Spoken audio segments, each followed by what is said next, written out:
Please sir, क्या दलितों को यहाँ भी बोलने का सर, अगर सबको 4 मिनट दे दो सर, ये भेदभाव नहीं चलेगा दलितों के साथ। सर, इंडिपेंडेंटली मैं अपनी पार्टी का मेंबर हूँ सर, और जीत के आया हूँ सर, किसी की दया में नहीं आया। ये संविधान है कि आप वहां बैठे हैं और मैं यहाँ खड़ा होकर अपनी बात रख रहा हूँ, और इस देश में आदिवासी महिला के तौर पे जो है राष्ट्रपति बनी है श्री चंद्रशेखर आजाद। धन्यवाद सभापति जी। आज हम संविधान की गौरवशाली यात्रा पे जो 75 साल की बात कर रहे हैं, ये इनका काम है। धन्यवाद सभापति जी। आगे सर, आगे। आज हम संविधान की गौरवशाली यात्रा पे बात करने के लिए चर्चा कर रहे हैं। कल से ये चर्चा चल रही है सर। मैंने बहुत सारे दोनों पक्ष के और जितने भी हमारे मेंबर हैं सुना सर, उनको बड़े बड़े नेता हैं सर। इसके भाग 1 में लिखा हुआ है India that is Bharat, Hindustan नहीं लिखा हुआ है सर। लेकिन सारे नेता संविधान पे चर्चा कर रहे हैं, लेकिन हिंदुस्तान ही कहेंगे, भारत कहने की हिम्मत नहीं जुटा पा रहे। ये बड़ा सवाल है सर कि क्या संविधान के हिसाब से बात रखी जा रही है। मैं धन्यवाद दूंगा फूले साहू बाबा साहब अम्बेडकर को और मेरे नेता मान्यवर साहब श्री काशीराम को। 25 नवंबर 1949 को संविधान को सौंपते हुए डॉक्टर बाबा साहब अम्बेडकर ने कहा था कि 26 जनवरी 1950 को हम विरोधाभास भरे जीवन में प्रवेश करने जा रहे हैं। राजनीतिक जीवन में तो हमारे पास समानता होगी, लेकिन सामाजिक और आर्थिक जीवन में असमानता होगी। क्या ये चुनौती आज 75 साल बाद दूर हुई है? भारत ने 26 जनवरी 1950 को संविधान लागू होने के साथ खुद को एक संप्रभु लोकतांत्रिक और गणतांत्रिक राज्य होने का ऐलान किया। लेकिन सर, उस समय संविधान की स्थिति ये थी कि जैसे गांव का कोई आदमी, मैं 50 की बात कर रहा हूं, वो 50 साल पहले शहर में आ जाता और बड़े लोगों की महफिल में चला जाता, उस जहां वो खाना खा रहे हो, और वो टेबल पे नैपकिन को खा के जो है कि कहता कि ये तो फीका, क्योंकि वो जानता ही नहीं था, वो समझता नहीं था संविधान को, संविधान है क्या। संविधान उसके लिए महज दस्तावेज था। ये जिम्मेदारी थी राजनीतिक दलों पे कि वो संविधान को व्यवहार में लेके आते, और इसके इतने सारे आर्टिकल हैं, अगर इनको व्यवहार में लाया जाता तो मुझे लगता कि आज देश बहुत बदल गया होता। बाबा साहब ने कहा था कि लोकतंत्र भारतीय भूमि का केवल ऊपरी पोशाक है, उनके अनुसार यहाँ की संस्कृति अनिवार्य तौर पर लोकतांत्रिक है। भारत जैसे गरीब और गैर बराबरी वाले देश में संविधान के जरिए छुआछूत खत्म करना, वंचितों के लिए सकारात्मक उपाय करना, सभी वयस्कों के लिए मतदान का अधिकार देना और सबके लिए सम्मान अधिकार तय करना, ये बहुत बड़ी उपलब्धि थी सर।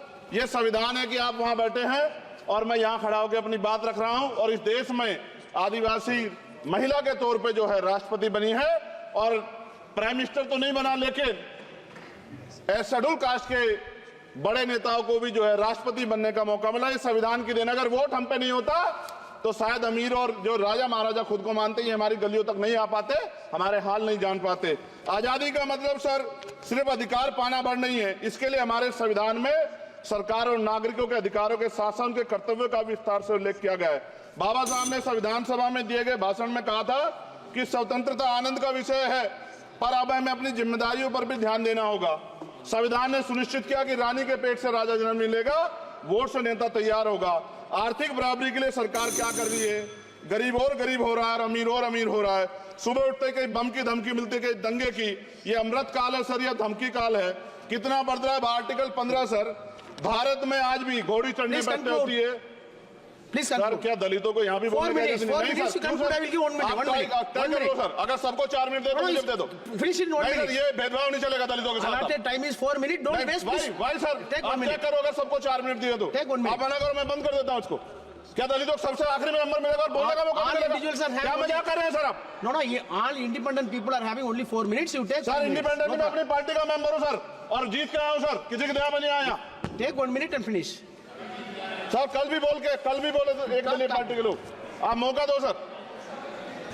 मूछे रखने पर हत्या होती है, महिलाओं पे, छोटे मासूम बच्चों पर रेप हिंसा होती है। एनसीआरबी का डाटा देकर डर लगेगा। यही 1 किलोमीटर में संविधान को जलाया गया, और महाराष्ट्र के परभनी में अभी भी संविधान को नष्ट किया गया, उसकी कॉपी को। आर्टिकल 25-26 में संविधान में सभी को धार्मिक आजादी। कहाँ है दलितों की, मुसलमानों की, जैनों की, बौद्धों की, ईसाइयों की? छत्तीसगढ़ में सतनामी समाज को संविधान की अपनी धार्मिक आजादी के आधार पर जो है उनको अपमानित करके जेल में बंद कर दिया। संभल, अजमेर, अयोध्या सब इसका उदाहरण है। ये सरकार आलोचना डरती है। कितने लोग जेल में बंद है? मिरान हैदर, खालिद सैफी, उमर खालिद खान, सिफा खान, गुलफ्शा फातिमा और आजम खान साहब राजनीतिक विरोध में बंद है।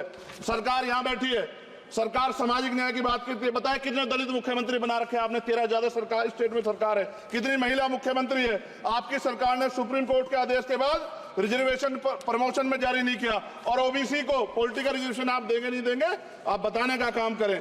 मैं 75 साल की गौरव यात्रा में हम एक सभ्य समाज नहीं बना पाए, इसलिए जाति आधार पर SC ST OBC के बच्चों को प्राइमरी स्कूल से लेकर उच्च संस्थानों में भेदभाव किया जाता है। सरकार निरंकुश हो गई, कोई बुलडोजर से कार्रवाई करता है। कल मंत्री जी ने कहा हमने राष्ट्रीय पिछड़ा वर्ग आयोग बनाया, 69 शिक्षक भर्ती में उसकी सिफारिशों को नहीं माना। EWS के जरिए आपने संविधान पे आरक्षण के प्रावधान पे हमला किया। 1 मिनट में खत्म कर रहा हूं सर। संविधान सर, न्यायपालिका में आर्टिकल 124 ये कहता है सर, ये अधिकार जो है। Sanjay sir ji please conclude sir 1 minute में प्लीज संविधान में न्यायाधीशों की नियुक्ति का अधिकार राष्ट्रपति के द्वारा होना चाहिए, अभी तक नहीं हो रही है। All India judicial service commission कब बनेगा? क्या चंद परिवार ही सर जज बन सकते हैं? और आज हम सर, मैं सरकार से सवाल पूछना चाहता हूं सर, सेवाओं में SC ST OBC वर्ग का कितना प्रतिनिधित्व है? भारत सरकार के मंत्रालयों के अधीन PSU में, बैंकों, बीमा कंपनियों में और स्वच्छता संस्थानों में आउटसोर्स तथा कॉन्ट्रैक्ट पर वर्तमान कार्यरत कर्मचारी कुल कितनी संख्या है? आउटसोर्स और कॉन्ट्रैक्ट में कार्यबल SC ST OBC कितना प्रतिशत है? निजी क्षेत्रों में कार्यरत कर्मचारी, उनके SC ST OBC की वर्ग लाभ। सर खत्म कर, लास्ट पॉइंट सर। सर मैं फिर स्पष्ट तौर पर कह रहा हूं सर, यहां बैठे SC और OBC के मेंबर से कह रहा हूं सर, उनको सामाजिक जिम्मेदारी का ध्यान भी रखना चाहिए। पार्टी के प्रति वफादारी के साथ साथ अपने वर्गों के प्रति ईमानदारी भी रखनी चाहिए। ईमानदारी नहीं होगी तो इन वर्गों का भला नहीं हो सकता और हमें बहुत सरकारों से उम्मीद नहीं है। बहुत बहुत धन्यवाद सर। Thank you. बहुत बहुत धन्यवाद सर। आज संविधान की ऊपर चर्चा करने के लिए आपने